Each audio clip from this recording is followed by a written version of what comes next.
Vriende, goeiemôre. Ons het by die einde van ons Pinksterreeks gekom. As ons vanmôre met hierdie video klaar is, dan het ons deur die eerste Johannesboek gewerk. Die boek staan in die algemeen bekend as die eerste brief van Johannes. Maar hy het nogal nie die kenmerke van 'n Nuwe Testamentiese brief nie, anders as die tweede en die derde briewe wat hy geskryf het. En daarom is daar teoloë, en ek sluit by hulle aan, wat verkies om te praat van die eerste Johannesboek, soos 'n onderskeid teenoor die Johannes-evangelie, en dan die tweede en die derde briewe. So, dit gaan nie eintlik regtig 'n wesenlike verskil maak nie. Ek dink hierdie is waarskynlik eerder 'n reeks preke wat Johannes aan die gemeentes gelewer het en wat hy op skrif neergesit het en vir hulle gesê het, ek gee vir julle hierdie goed in julle hand, sodat julle daarna kan luister of dat kan lees. Ons het nie vandag meer nodig om dit elke keer te doen nie. Dit is lekker om 'n boek te lees, maar dit is 'n hele klompie makliker om na 'n video te luister. Of 'n stemboodskap te luister. Ons gebruik is, ons bid saam en dan lees ek vir u die teks en dan gaan ons 'n klompie gedagtes oor die teks en as 'n samevatting van die boek met mekaar deel. So kom ons buig ons hoofde en ons bid saam. Here ons God, as ons vanmôre voor hierdie stukkie van u woord staan, dan is dit in 'n sekere sin met 'n diepe sekerheid, maar ook met vrees en bewing. Want dit is een van die bemoedigendste tekste in die woord. Maar dit is ook een van die vreeswekkendste tekste in die woord wat u vir ons gegee het. En daarom kom ons in nederige afhanklikheid voor u staan. Want Here, ons kan nie hierdie woorde self uitlê nie. Ons het u Heilige Gees nodig, wat die Bybel inspireer het, wat ook hierdie boek inspireer het, om die uitleg daarvan in die tyd waarin ons leef, vir onsself ook helder en duidelik te maak. En daarom kom bid ons by u, die groote God van die hemel en die aarde, wat u self nie te hoog geag het om met mensekinders te doen te hê nie. Kom bid ons by u, dat u ook vanmôre sal neerbuig en vir ons kom ontmoet in die lees van u woord en ook in die nadenke daaroor. Ons is van u diep afhanklik en ons wil graag dat u vereer word deur dit wat ons vanmôre hier doen. Daarom bid ons, praat met ons, Here, ons luister. Ons is die kinders in Jesus se naam. Amen. Johannes skryf in vers 13 van hoofstuk 5 van die boekie 1 Johannes. Skryf hy, dit het ek aan julle geskryf, sodat julle kan weet dat julle die ewige lewe het. Julle wat in die naam van die Seun van God glo. En dit is die vrymoedigheid wat ons voor hom het. Wat is die vrymoedigheid? Dit is die vrymoedigheid dat hy ons gebede verhoor as ons iets volgens sy wil vra. Dis 'n belangrike moment hierdie. En as ons weet dat hy ons verhoor in alles wat ons vra, weet ons dat ons alles ontvang wat ons van hom vra. As iemand sy broer 'n sonde sien doen wat nie tot die dood lei nie, moet hy bid. En God sal aan hom, ja, aan hulle wat sonde doen wat nie tot die dood lei nie, die lewe gee. Daar is 'n sonde wat tot die dood lei. Ek sê nie dat hy daaroor moet bid nie. Elke onreg is sonde, maar daar is sonde wat nie tot die dood lei nie. Ons weet dat niemand wat uit God gebore is aanhou sonde doen nie, maar hy wat uit God gebore is, beskerm hom. Hy met 'n hoofletter wat uit God gebore is, beskerm hom, en die bose kan hom niks aandoen nie. Ons weet dat ons uit God is, en dat die hele wêreld in die mag van die bose is. Ons weet dat die Seun van God gekom het, en aan ons verstand gegee het, sodat ons die waaragtige kan ken, En ons is in die waaragtige, in sy Seun Jesus Christus. Hy is die ware God en die ewige lewe.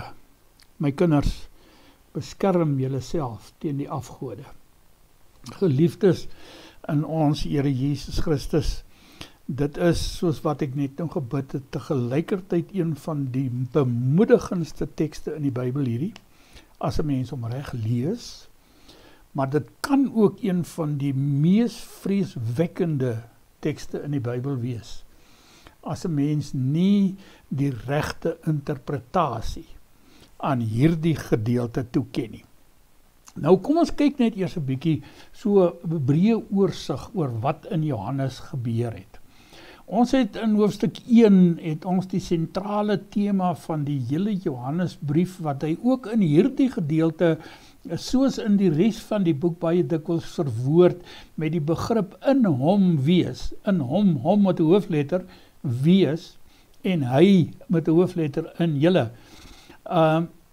So ons het in hoofstuk 1 die sentrale tema van die boek opgetel, naamlik hierdie verbondenheid waarmee ons onderling met mekaar saamleef, waarmee ons met die apostelgroep saamleef, en ek wil weer sê, dit is so belangrik dat Johannes die hele tyd die apostelgroep handhaaf, omdat hy wil hê dat die mense vir wie hy skryf nie moet verstaan dat hy op sy eie funksioneer nie. Hy vorm net deel van daardie span mense wat die Here Jesus Christus self aangewys het, aangestel het, geroep het, om die evangelie, die ware evangelie van genade aan die mense te verkondig. En dan ook deur die onderlinge verbondenheid wat ons met mekaar, met die apostelgroep en dan met die Vader en die Seun het, en hierdie verbondenheid met die Vader en die Seun kry gestalte deur die werk van die Heilige Gees.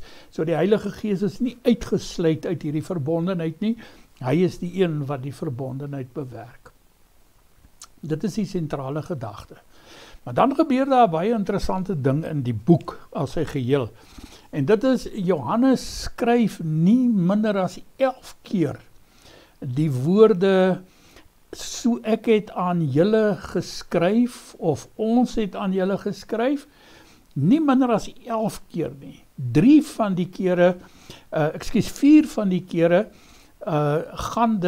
staan dit los van die lied wat in hoofstuk 2 vers 12 tot 14 vir ons genoem word. So ons kan by die 4 net 'n oomblik verpoos, en dit is dan om te sê, hy skryf hierdie boekie sodat ons blydskap volkome kan wees, hy in die apostelgroep en die gemeenskap van die gelowiges, sê die Vader en die Seun, dat ons blydskap volkome kan wees. En in hoofstuk 2 vers 1 sê hy, sodat julle nie moet sondig nie. Ek skryf aan julle, sodat julle nie moet sondig nie.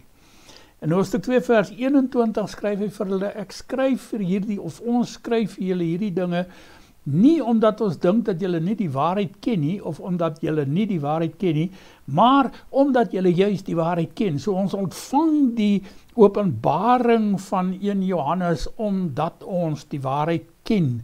Dit is wat Johannes vir ons wil sê, en dan in 5 vers 13, volgende, die 4de een van die goeders, van die geleenthede waar hy sê, ek skryf aan julle, en nou sê hy, sodat julle kan weet, dat julle die ewige lewe het.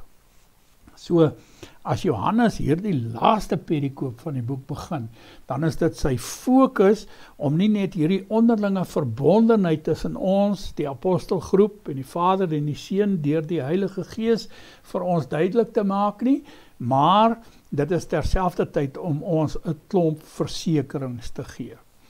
Nou, voordat ek by die versekerings uitkom, dink ek, moet ek eers die moeilike saak van hierdie perikoop met u so 'n bietjie deurwerk. En dit is daardie gedagte wat Johannes in vers 16 en 17 noem.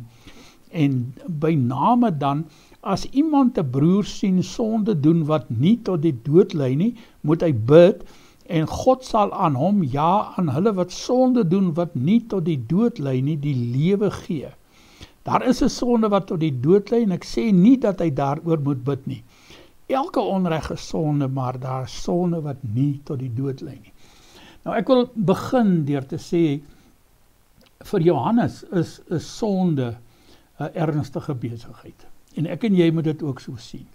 Ons moet nie ligtelik met sonde omgaan nie. Ons moet nie ligtelik daarmee omgaan dat ons onvolmaakte, onvolkome mense is, wat as 'n mens aan hoofstuk 4 vers 1 se beeld hierdie oorvloei van die Heilige Gees, sodat dit ons op die einde van die dag heeltemal bedek. Ons moet nie ligtelik daarmee omgaan dat ons dit jou wrintie waar reg kry om so nou en dan daardie kleed van die Heilige Gees op te lig, sodat die eie ek, die Dries, die Koos, die Sunny, noem jou naam, sit jou naam daarin, sodat dit eerder sigbaar word, as wat die Heilige Gees sigbaar word. So, die eerste ding wat ek dink ons uit hierdie gedagte van Johannes moet verstaan, is sonde is 'n ernstige besigheid. Sonde is elke keer 'n diep teleurstelling vir God. Ek het in my jonger dae altyd gesê, dit is wanneer God na ons, sy kinders kyk en krokodiltrane oor sy wange loop. Want hy weet, ons kan beter as wat ons gedoen het. En hy wil graag, dit is sy wesenswil, dat ek en jy so onder beheer van die Heilige Gees deur ons geloof in Jesus Christus sal lewe, dat ons regtig meer as oorwinnaars oor die sonde is, skryf Paulus in Romeine 8. So vriende, kom ons sê vir mekaar, sonde stel vir God diep teleur, elke keer wanneer ons sondig. Maar dan kom Johannes daarby om te sê, daar is 'n soort sonde wat God nie vergewe nie. En ek wil vir jou die 3 tekste in die Bybel wat daardie gedagte noem, wil ek aan jou voorhou. In Matteus 12 vers 31 is Jesus in gesprek met die Jode van sy tyd, en onder andere lei die beskuldiging wat van die Jode af na Jesus toe kom, dat hy deur die bose geeste uitdryf. En dan sê Jesus vir hulle, alle sonde sal mense vergewe word, maar die sonde teen die Heilige Gees sal God in der ewigheid nooit vergewe nie. En as 'n mens nou die teks interpreteer, dan moet jy sê, wanneer iemand so teenoor die werk van die Heilige Gees optree, dat hy die werk van die Heilige Gees aan die Satan toeskryf, moet jy weet dat jy nie daarvoor vergewe kan word nie. Ja, Hebreërs 6 vers 4 tot 6 neem hierdie gedagte van Jesus op. En in Hebreërs 6 vers 4 tot 6 skryf die skrywer van die Hebreërbrief, as iemand eenmaal verlig is, as iemand eenmaal die kennis van die waarheid ontvang het, as iemand eenmaal die krag van die Heilige Gees ondervind het, en dan nogtans afvallig word, nogtans uit hierdie wondergawe wat God gegee het, uittree, dan bly daar vir hom geen bekering oor nie. Net die verskriklike verwagting van God se oordeel. Die derde teks waarmee Johannes hierdie gedeelte of hierdie gedagte aanspreek, is dan in Johannes 5 vers 13. Naamlik dat daar sonde is wat tot die dood lei, en dat die gelowiges nie vir mense wat die sonde wat tot die dood lei hoef te bid nie. Verskriklike woorde, as jy daaroor dink. Nou, ek is redelik seker jy het, soos ek, ook al baie dikwels vir jouself gevra, wat is dan die sonde wat tot die dood lei? En ek dink Hebreërs maak dit vir ons miskien die duidelikste.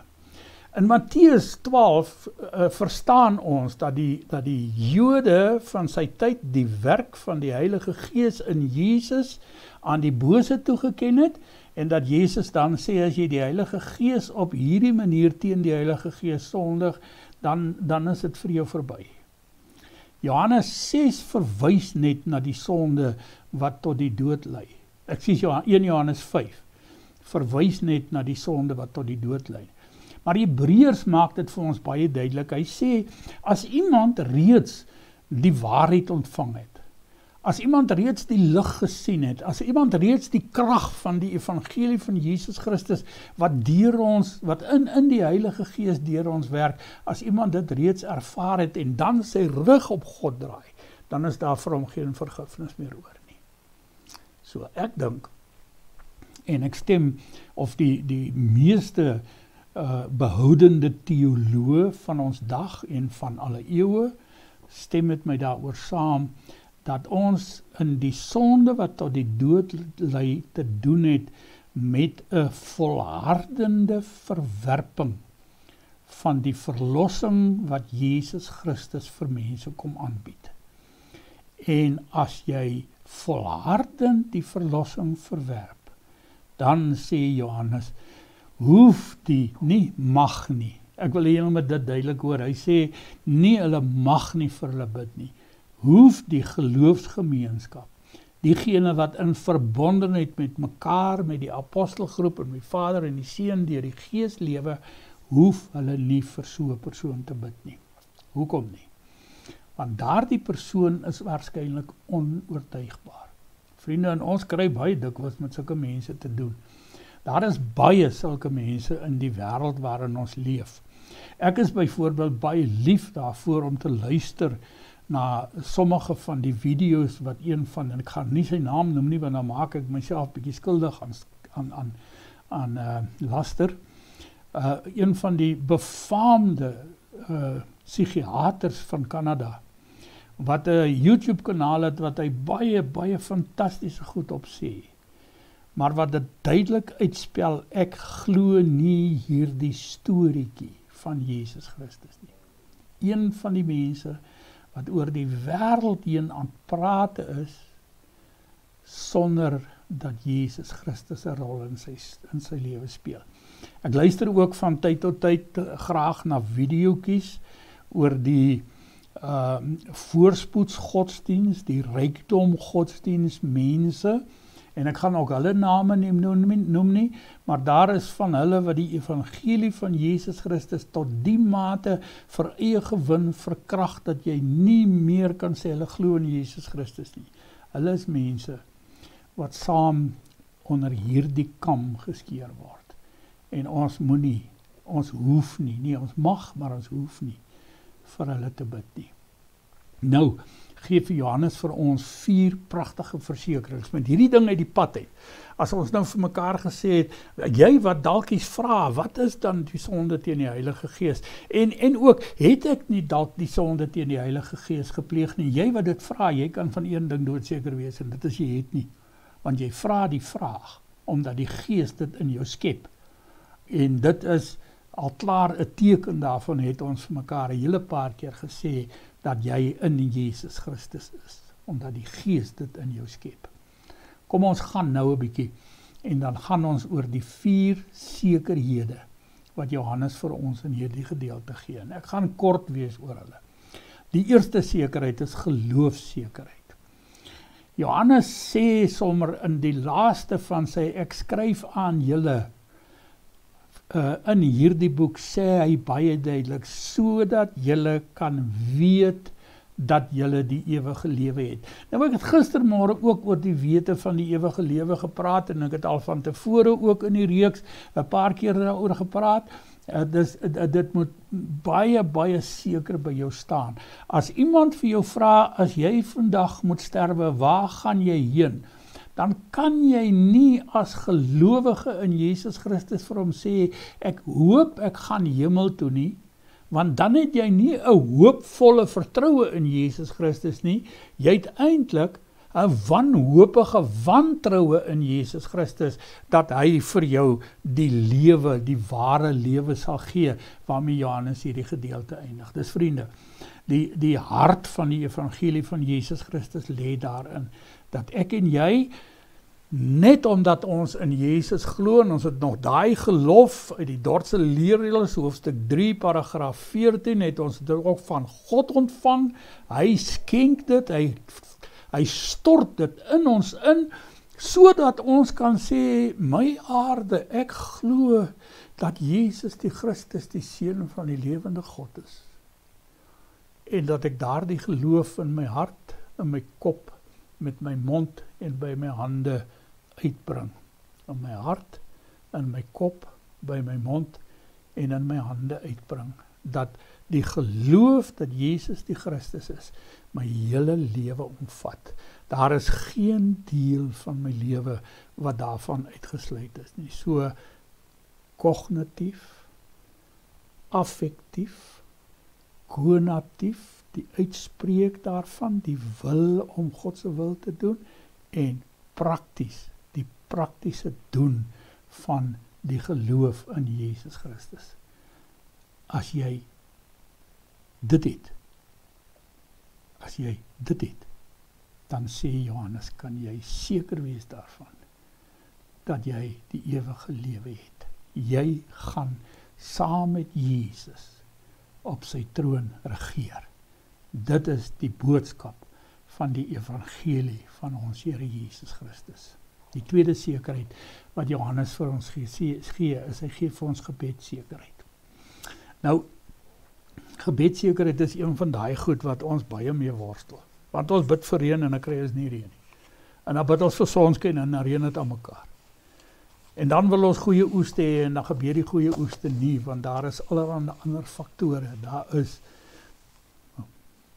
peste, daar's droogtes, daar's te nat, daar's sojabone wat oopspring en die pitte val op die grond en jy kan hulle nie stroop nie, jy kan hulle nie oes nie.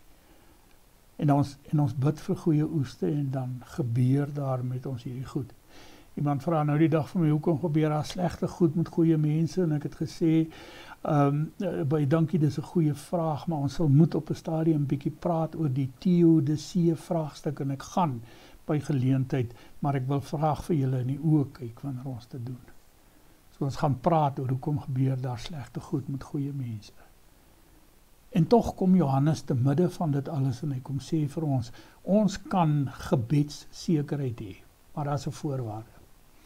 Daardie ding van die geloofsekerheid waarvan hy net nou gepraat het, wat beteken dat ek met my kop, met my hart, met my mond en my wil en met my hande, kognitief, affektief, konatief, prakties, dat daardie ding die geloof in Jesus Christus is. Dis ook die belydenis van Jesus Christus.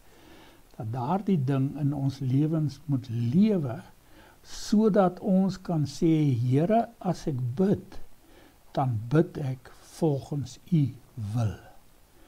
En dan sê Johannes, dan word gebede verhoor.